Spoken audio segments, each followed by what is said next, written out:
È quello di Via della Pineta, nella zona di Francolano, il nuovo fronte che si è aperto per il ripristino del territorio di Casarza Ligure, messo in difficoltà dall'ondata di maltempo della scorsa settimana. Un cedimento a valle della carreggiata nella strada, che raggiunge alcune abitazioni della frazione, ha reso necessario l'intervento in somma urgenza, per il quale il Comune ha stanziato 70.000 euro.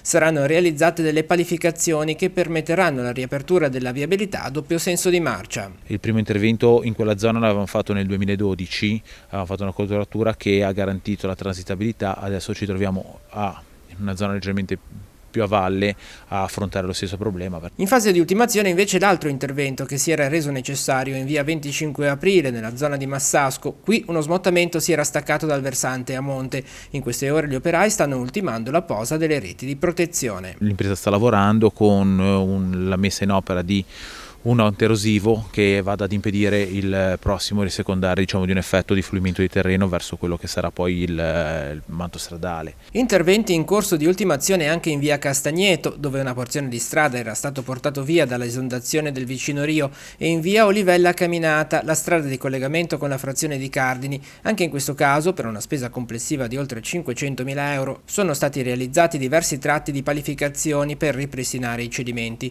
Lavori legati al maltempo di ottobre e che il Comune ha affrontato attraverso degli stanziamenti in somma urgenza. In queste ore è attesa la risposta da parte della Protezione Civile Nazionale sulla richiesta della Regione sullo stato di calamità, che, se accettata, porterà nuove risorse per fare fronte ai nuovi interventi che nel frattempo si sono resi necessari. Ci sono buone possibilità di poter ricevere il ristoro di quasi la totalità delle somme urgenze che abbiamo impiegato, che ci serviranno per le opere che riguardano soprattutto la seconda ondata di maltempo, che è stata un'ondata meno diretta, meno impattante, ma più continuativa, e come succede in questi casi ha causato delle problematiche che si sono viste poi nei giorni successivi.